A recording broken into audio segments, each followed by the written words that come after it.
Good morning, students. So let's continue with this with the chapter that we have started yesterday.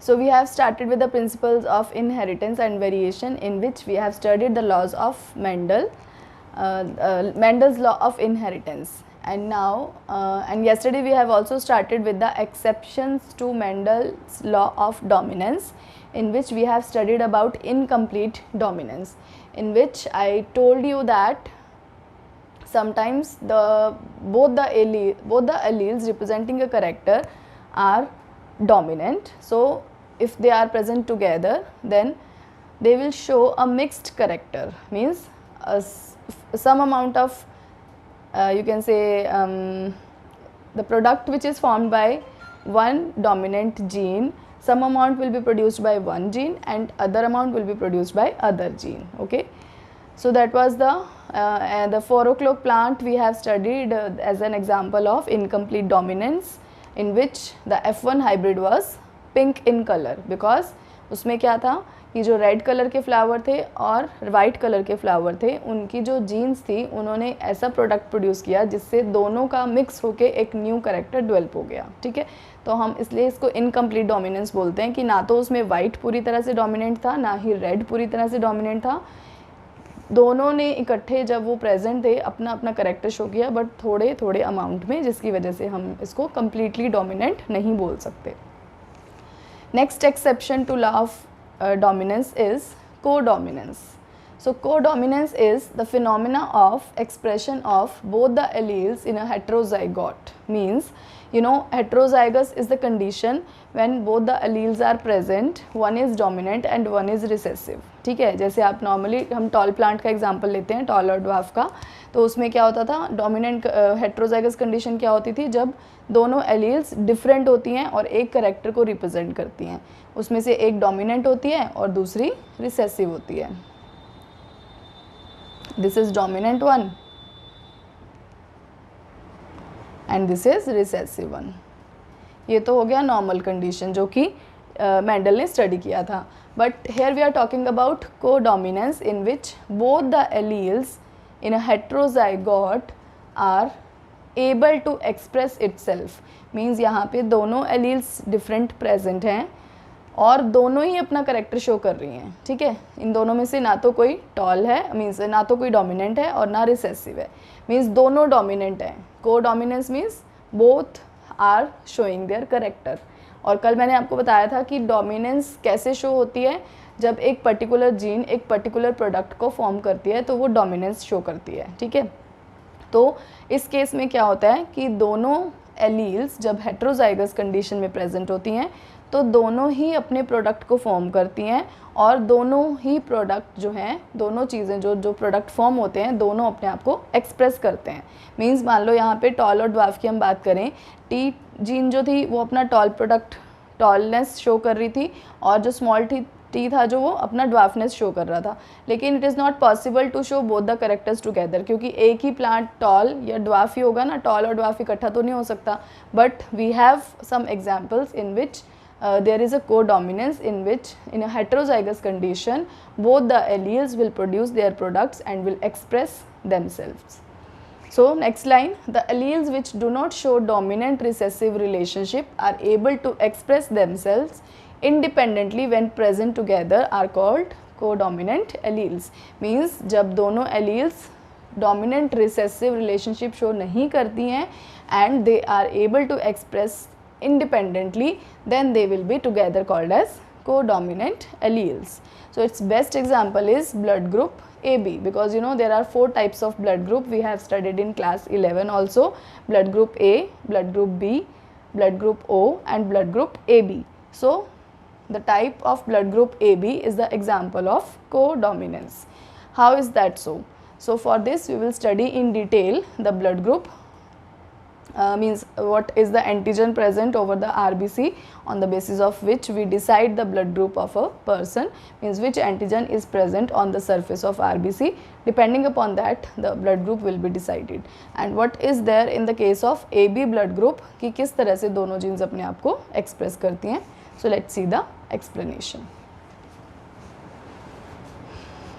So to understand the concept of codominance, in which I have given you the example of AB blood group. Okay, first let me remind you, how can we determine the blood group of a person? You know that in class 11 also we have studied that the antigen present on the surface of RBC will decide the blood group of a person.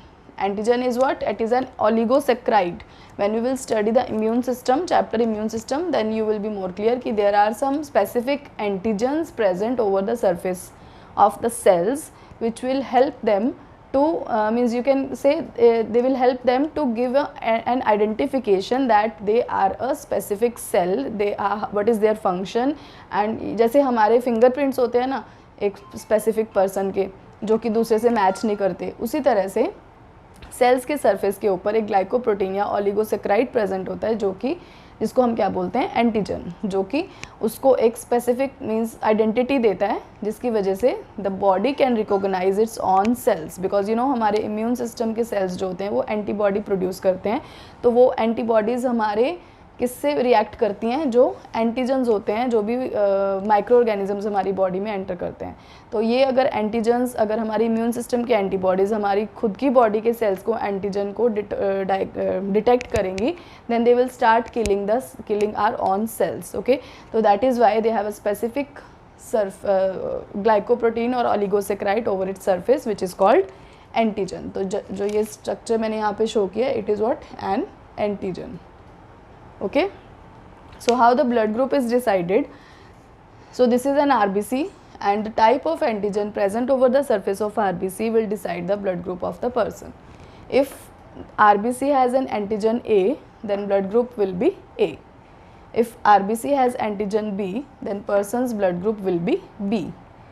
If RBC has both antigen A and B, then the person's blood group will be AB. If RBC doesn't has any antigen over its surface, then the person's blood group will be O. So is it clear? But इससे codominance कैसे show होगी? ठीक है, तो codominance कैसे show होती है? Because you know we are talking about jeans.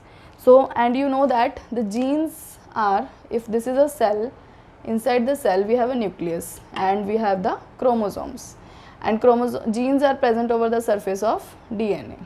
This is a gene. ठीक है, तो कोई भी अगर स्ट्रक्चर सेल के अंदर फॉर्म होता है, कोई भी फीचर, कोई भी करेक्टर अगर सेल शो कर रहा है, एक्सप्रेस कर रहा है, वो किस वजह से है? जब उसका जीन फंक्शनल है, जब उसका जीन वर्क कर रहा है. So this gene, if this gene is producing a specific antigen, तो जैसे ये आरबीसी सेल है और इसके अंदर जो जीन प्रेजेंट है वो एक स्पेसिफिक एंटीजन को फॉर्म कर रही है. ठीक है, so it is forming a specific antigen and that antigen is present over the surface of RBC. तो इस केस में क्या हो रहा है कि if two alleles are present and you know that human beings are diploid organisms, तो उनमें हमेशा homologous chromosomes होते हैं और दोनों homologous chromosomes की जो alleles होते हैं वो दोनों जो एक करेक्टर को रिप्रेजेंट करने के लिए जो alleles होती हैं वो homologous chromosomes के ऊपर प्रेजेंट होती हैं. ठीक है, तो इस केस में क्या होगा कि जो जीन AB के केस में क्या होता है कि दो जीन्स जो प्रेजेंट हैं, ठीक है, मान लो ये होमोलोगस पेयर था, इसके ऊपर जो जीन है और इसके ऊपर जो जीन है, ये एंटीजन A को फॉर्म कर रही थी और ये एंटीजन B को फॉर्म कर रही है. ठीक है, तो दोनों इसके अंदर दोनों जीन्स प्रेजेंट थी, एक one was forming antigen A and one was forming antigen B and both are controlling the same character, that is the formation of antigen over the surface of RBC. And if both the genes are present, both the genes expressing itself and both the genes are forming both the antigens, it means that it is blood group AB. ठीक है, means दोनों में से किसी ने compromise नहीं किया. A कह रहा है मुझे भी अपने एक्सप्रेशन को एक्सप्रेस करना है, B कहता है मुझे भी अपने एक्सप्रेशन को एक्सप्रेस करना है. That is why there is a AB blood group in which both the genes are dominant and both are expressing itself. No one is recessive in this case. So this kind of condition or phenomena is called as codominance. So is it clear? So it is in the case of blood group AB. Now with this, one more concept is there which is called multiple allelism. Okay, so that is not you can say exception to codominance, exception to dominance, but there is a different concept of multiple allelism. Let's see, with the blood group we will study that, and you will be able to understand more clearly ki how this antigen is formed and how gene will decide which antigen will be formed. Okay. So let's see a very interesting and very you can say important concept in human, that is called multiple allelism. As we have discussed the exceptions to law of dominance, that is codominance and incomplete dominance, and in codominance I told you about AB blood group. Along with the AB blood group, let's discuss the detailed concept of how the genes will decide the type of blood group of a person, and why this phenomena is called multiple allelism. So the phenomena of presence of more than one allele of a gene is called multiple allelism. More than one means, you know that in if we talk about a particular character, जो human blood group है वो एक particular character है, तो किसी भी character को represent करने के लिए पेयर होता है जीन का, ठीक है, अल्टरनेटिव कंट्रास्टिंग करेक्टर होता है जो, लेकिन अगर उसमें एक से ज़्यादा अलील्स प्रेजेंट होते हैं, more than actually 2, here we will write more than 2 alleles. Normally हमने क्या स्टडी किया है कि a gene has a pair of allele according to the law of Mendel. But if the phenomena is there in which a gene has more than 2 alleles representing a particular character, then it is called multiple allelism. और इन jeans को क्या बोलते हैं? Multiple alleles. ठीक है, इन alleles को क्या बोलते हैं? Multiple alleles. Okay, now how is it possible कि अभी तो हमने डिस्कस किया था कि ह्यूमन जो है वो डिप्लॉयड ऑर्गेनिज्म है और होमोलोगस क्रोमोसोम्स होते हैं, और किसी भी करेक्टर को रिप्रेजेंट करने के लिए जो जीन होती हैं उसके 2 अल्टरनेटिव अलील्स होते हैं जो कि 2 होमोलोगस क्रोमोसोम्स के ऊपर प्रेजेंट होते हैं. लेकिन कुछ केसेस ऐसे भी होते हैं जहाँ पे कुछ करेक्टर्स ऐसे भी हैं ह्यूमन के अंदर जहाँ पे उसमें 2 से ज़्यादा एलील्स एक करेक्टर को कंट्रोल कर रही हैं. ठीक है, तो इसका जो बेस्ट एग्जाम्पल है वो है human blood group. So in human we know that we have a ABO blood group system.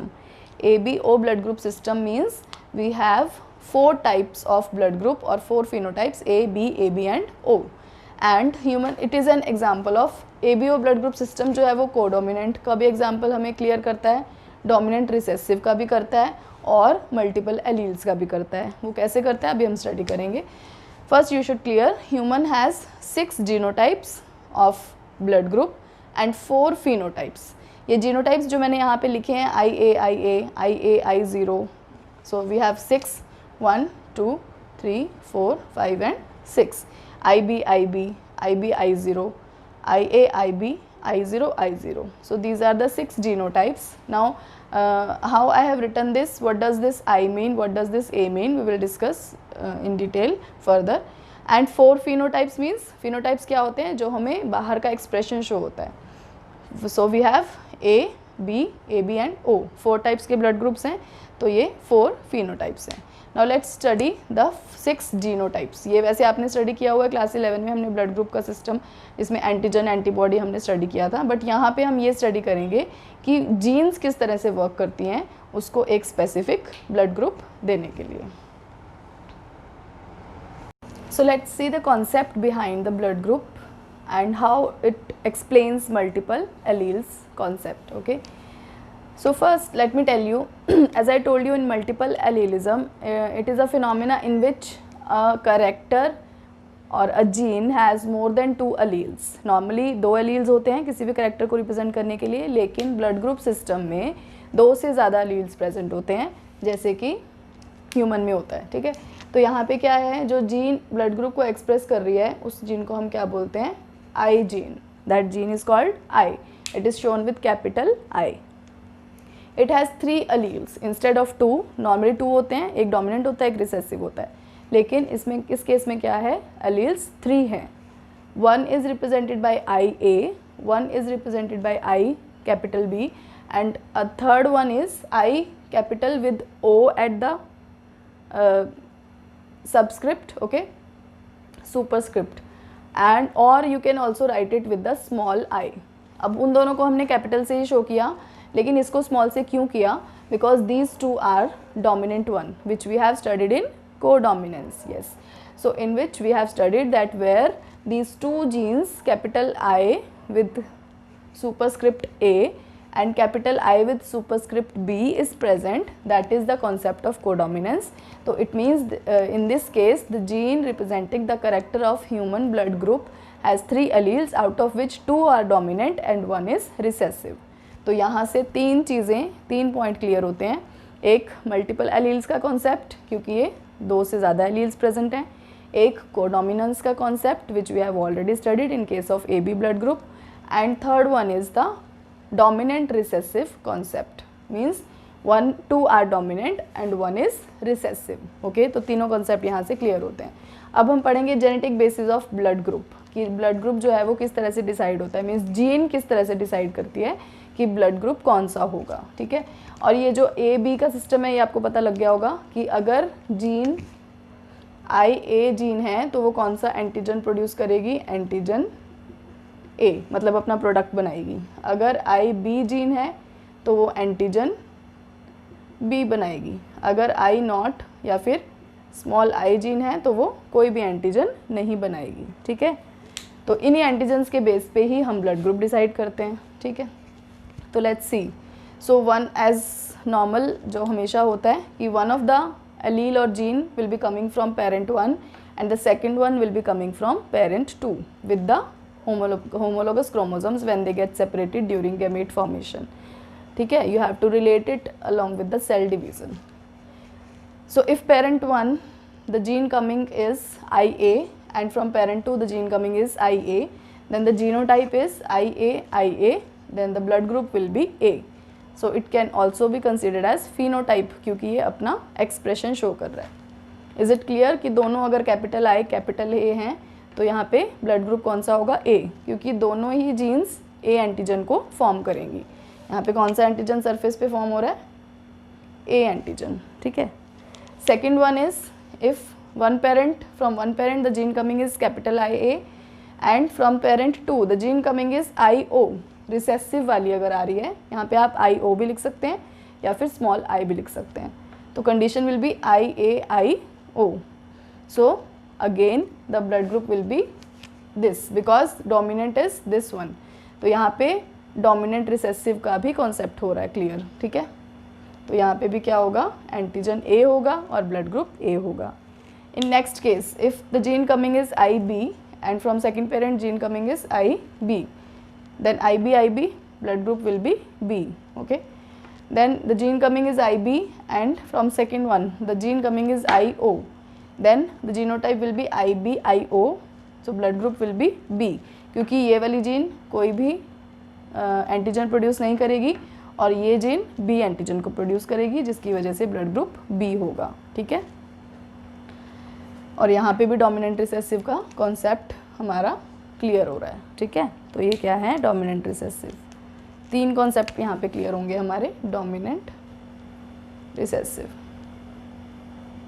क्योंकि दोनों में से ये डोमिनेंट है. ठीक है, next one is if the character the gene coming is IA and from the parent 2 the gene coming is IB, then genotype is IAIB. Both will express themself. It is the case of which one, codominance. Right, so codominance, it is a case of codominance and the blood group will be AB because both the antigens will be produced over the surface. Okay, next is if the gene coming is IB and other one is IA, then IAIB, it is also the concept of codominance. Next is if the gene coming is IO and the second one is IO. Now this is the case when both are recessive and they will express themselves and they will not produce any antigen over the surface of RBC and hence they will produce which type of blood group, O blood group. ठीक है, तो O blood group सिर्फ एक ही condition में होगा जब दोनों recessive gene present होंगी, क्योंकि आपको पता है रिसेसिव जीन हमेशा अपने आप को होमोजाइगस कंडीशन में ही एक्सप्रेस करती हैं. ठीक है, तो तीनों कॉन्सेप्ट क्लियर हैं. मल्टीपल एलीलिज्म का, क्योंकि यहाँ पे 2 से ज़्यादा एलील्स कंट्रोल कर रही हैं. डोमिनेंट रिसेसिव का क्योंकि आई जो है या आई ओ जो है वो रिसेसिव है और दूसरी डोमिनेंट है, और तीसरा को डोमिनेंस का जो कि ए बी ब्लड ग्रुप में है, ठीक है। तो ये दोनों ही these three are very very very important points, multiple allelism, co dominance and incomplete dominance. इससे रिलेटेड क्वेश्चन में बोर्ड एग्ज़ाम में आपका क्वेश्चन आएगा ही आएगा 4 o'clock प्लांट के ऊपर, या फिर वो उनकी रेशो पूछ लेते हैं, what is the ratio in this case. So this is very very, all these 3 topics are very very important.